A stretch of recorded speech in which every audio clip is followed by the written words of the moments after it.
Thanks so much for making our tails wag by watching this guest interview from Arden Moore's Four-Legged Life. Four-Legged Life. Now, here comes another pawsome guest interview from Arden Moore's Four-Legged Life. Four-Legged Life. Four-Legged Life. Welcome back to Arden Moore's Four-Legged Life show. I am your host, Arden Moore. Our next guest is a longtime animal advocate, and get this, I love her title, a cat trivia whiz. Please welcome to the show from the Humane Society of the United States, Danielle Bays. Welcome to the show, Danielle. Thanks, Arden. I'm really excited to be here. It's a fantastic opportunity. I love this. Her official title, everyone, is Senior Analyst for Cat Protection and Policy. Dun, dun, dun, dun. I love that. That's probably cool at a cocktail party, right? I usually just say that means I'm the cat lady. Oh, but the official cat lady with policies. And yes, I think cats need policies. Tell us, I mean, for the 21st century cat, please tell me, Danielle, have we come a long way, kitty, or we still have a long way to go? We have come a long way. Okay. That doesn't mean we're at the end of the road. We still have a lot to do, but we have made huge strides in how we help cats, especially in our animal shelters and in our communities.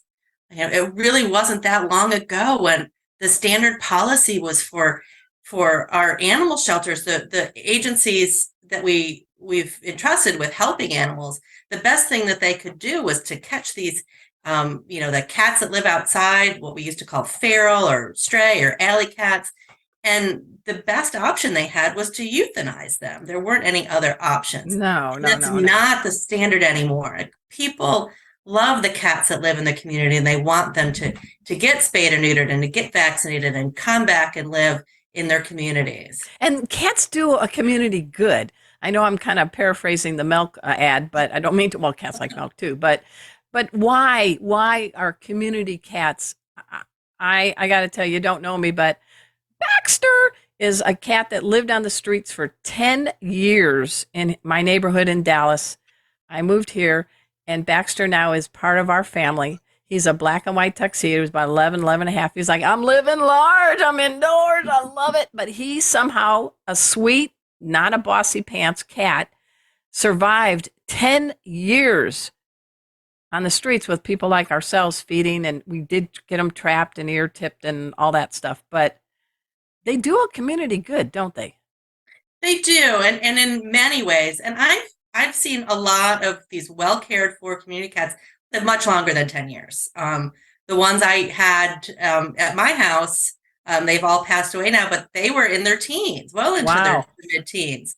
Because we know cats, when they're well cared for, when they're spayed and neutered, when they get vaccinated, when all of those things that we do to our cats that are in our home, they have a good quality of life. But they help, we like to think of them as rodent control. Rats. Rats. Rats say the rat, the cat's here.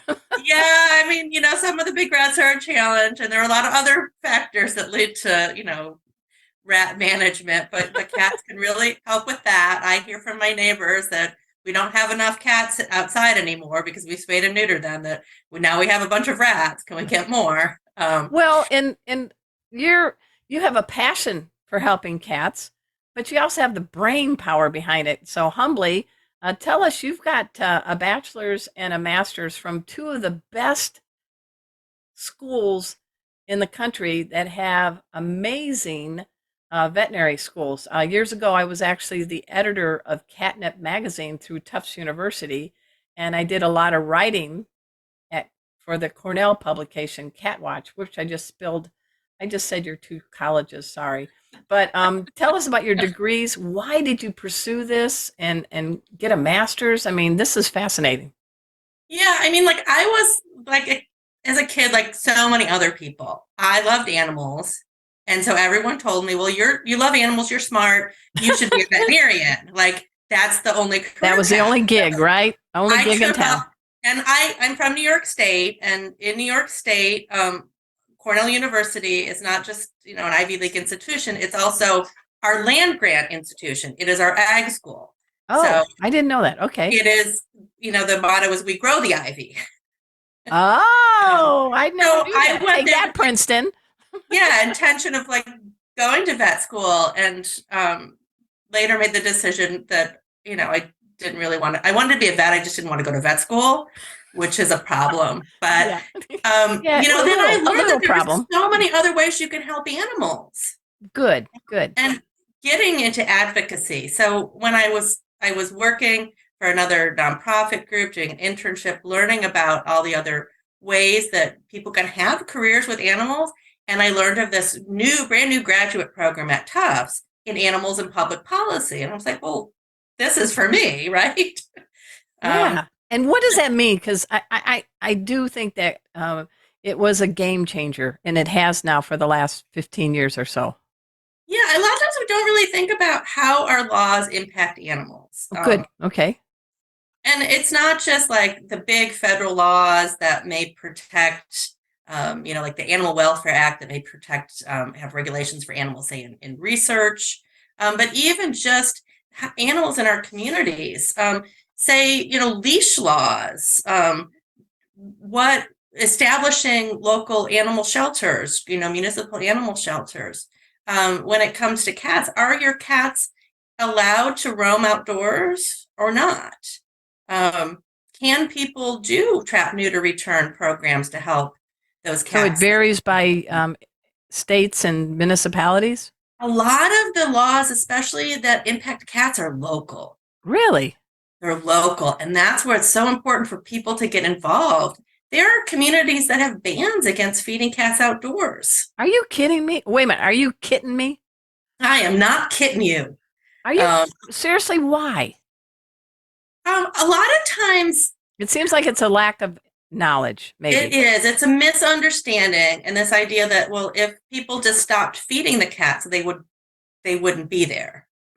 And we know cats, that's not really what happens. You miss a meal, you're late for dinner. It's like if your cat is used to being fed at 5 o'clock, if they're not fed at 5:05, you're hearing about it, right? Yeah, because Um, they have invisible watches on their paws.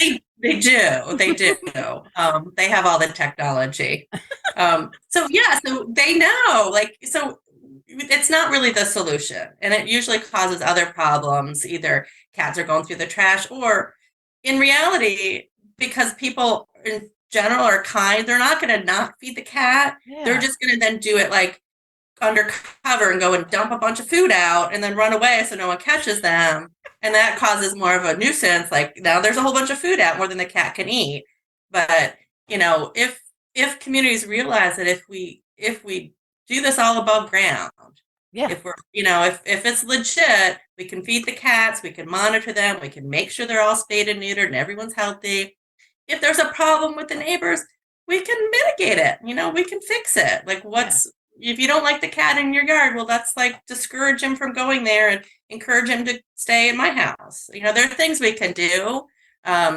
And a lot of these kind of policies, I give them as kind of knee-jerk reactions. It's like, well, let's just remove the cats. Like a lot of times the lawmakers, they don't know. They're not Right. familiar. And as cat people, we need to talk to them and just explain to them about cats, how these programs work, what we do, how we can help Well, them. let's talk about it because community cats, I said, do a community good. So you're reducing the rat and mice population, and they're spreading disease. What are some? I'm going to be Arden Moore, your representative, getting ready to sponsor a bill, and Danielle Bays is here from the Humane Society of the United States. Convince me. What am I supposed to write a bill about? Well, what we would encourage people to do is to enable the people in the community to be able to contribute to a trap, neuter, return program. Don't create barriers. Enable them to be able to manage the cats outside, allow them to feed them, allow them to trap them. Hopefully, your community will have some sort of subsidized, low-cost opportunities, maybe even free, to get those cats their spay neuter surgery, their vaccination. Rabies is important in a lot of places. Get those cats vaccinated for rabies. It reduces public health threat, and then return back to the same place where they came from. All right. Hey, we're speaking with Danielle Bays. She is with the Humane Society of the United States, fancy title, Senior Analyst for Cat Protection and Policy. We're going to talk to her more about some things we can do for our community cats and get some fun facts about cats after we take this break. So sit, purr. We'll be right back. Welcome back to Arden Moore's Four-Legged Life Show. I'm having a great time talking to Danielle Bays of the Humane Society of the United States. We can help community cats. We can help our own cats. Who are your cats at your home? Is there any within anyone wanting to be a camera hound, or did they already leave? They already left. They're on break. But I have 5 in my house somewhere. All right, quickly name them because they're listening. Mr. Meowgie, Vespertine, Morrissey, Tango, and Tux. Wow. How'd you come up with the names? The last 2 came with their names. I inherited them. Mr. Meowgie is, I mean, really, if you don't know Karate Kid, I can't help you. And Cobra Kai, yeah. He came before Cobra Kai. Okay. Right. Vespertine, she's black and she's a little mysterious. So Vesper, like of the night. Ooh, very fitting. And Morrissey, he was a community cat. He was a cat that I found outdoors. He's got a cute little ear tip. He's a little dramatic and he's orange. So Morrissey is an honor to both Morris the cat of the old 9 Lives fame and Morrissey, the dramatic lead singer of the band The Smiths. Wow. My cat's name's Casey. I named my orange tabby after a good friend who was with the San Diego Humane Society. He and his wife had a cat named Noodles, and it was Casey is my first orange tabby. And so he's now 8, and he's everything and that and more. So let's talk about, because people really, if we could do a little feline fact or fiction for folks. You said at the top, I've learned that you are a cat trivia whiz. How do you get that moniker? I just know a lot about cats. I think it's just exposure, just like being around cat people, reading cat things, cat blogs, cat podcasts, cat movies, searching for cat trivia. It's like a hobby. All right. So I would love that you would be on my team because then we could win. But let's do some fact or fiction. Cats purr only when they're happy. Oh, that is not true. That is fiction. Okay. And why? Purring is so mysterious. I mean, the thought is that they really do it kind of like self-soothing. So they may do it when they're happy. They may be trying to elicit some care from people, but they also do it when they're anxious. And that's something that we don't. Is that to like self-soothe or what? Yeah, I mean, that's the idea. One of the things about cats is it's a lot of times hard to do research with them because they often just don't participate in the studies. I did read a paper once where they were trying to do some research on cats, and they're like, well, the cats just decided not to participate, so we could. It was like, all right, we walked away. But yeah, it's like that's self-soothing, and so it may be that they're anxious or they're not well. Okay, cool. When a cat has a wound and they groom it, they're cleaning it. There's no problem. No need to go to a vet. Well, yeah, that's a good question. I would say probably that's false. I think they probably need medical attention. When you think, I always think about it in the way of like, well, is that if I have a cut, am I going to go to the doctor? No, it depends on the severity, right? Yeah. So like, look at it that way. But yeah, just because they're, cats' mouths are filled with horrible bacteria. Yes. That's why cat bites are horrible. Like, people complain about like, declawing. One of the things they work on too is banning declawing. And the idea is like they need these nails. Scratch can get infected, and people who have immune issues, that's bad. It's like, well, cats that are declawed are going to bite more, and a cat's bite is bad because their mouth is full of bacteria. So the idea that they're cleaning the wound with like their bacteria-filled mouth is probably not like effective. It's just that's the only resource they have available.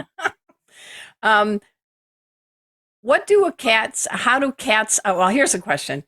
because I saw this Inside a Cat's Mind. It was a special, I think, on Netflix or something. It was really fascinating.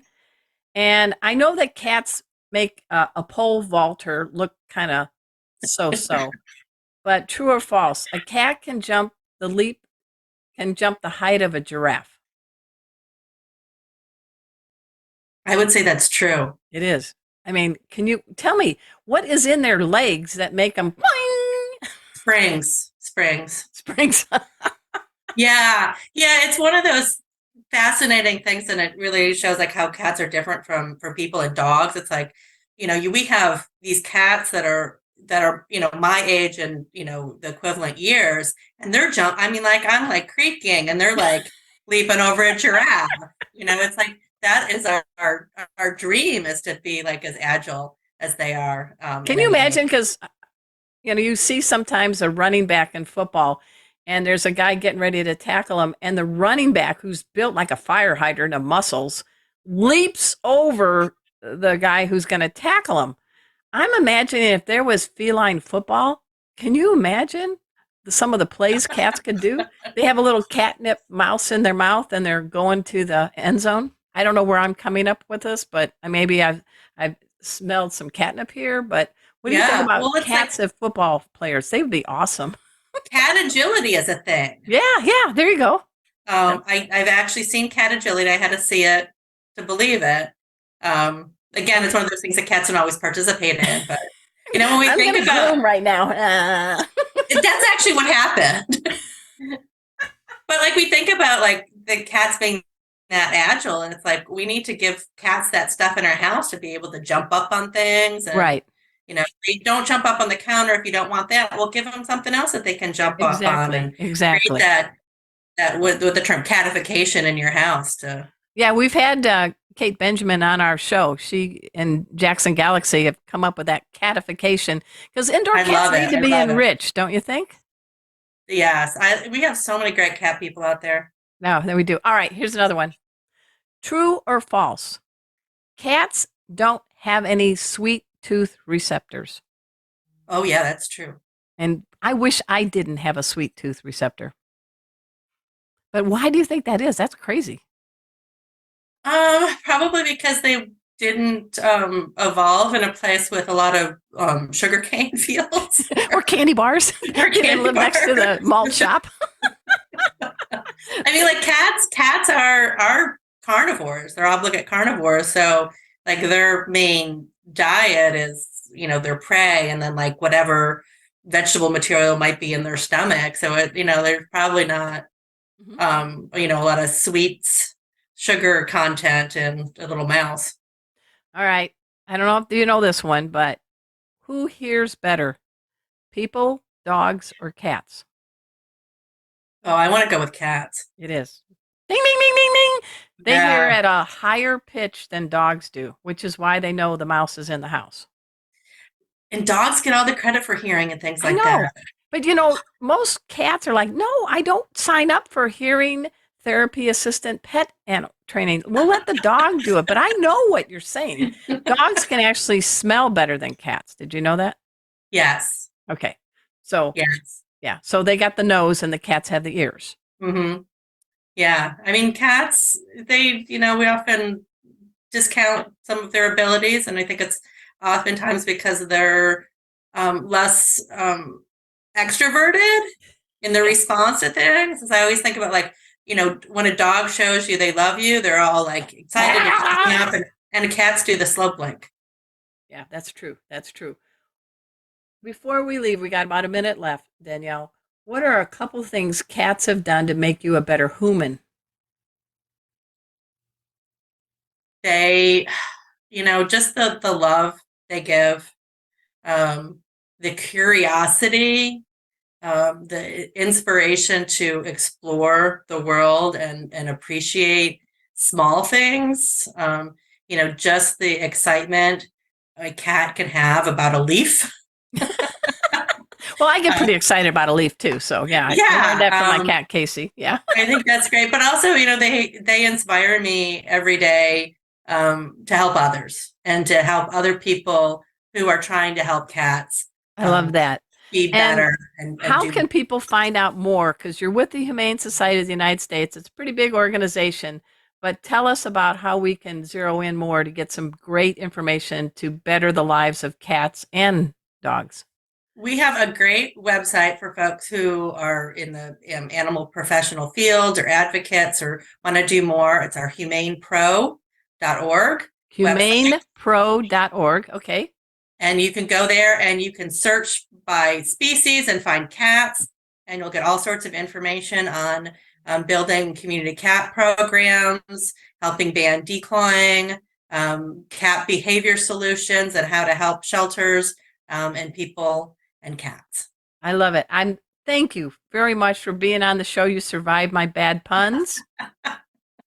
And everybody, that's it for our show today. We want to give a pause up to our special guests. We had Carol Bryan on earlier and Danielle Bays. And I want to thank Tevra Brands because they sponsor the Four-Legged Life show. They make great products to keep pets happy and healthy.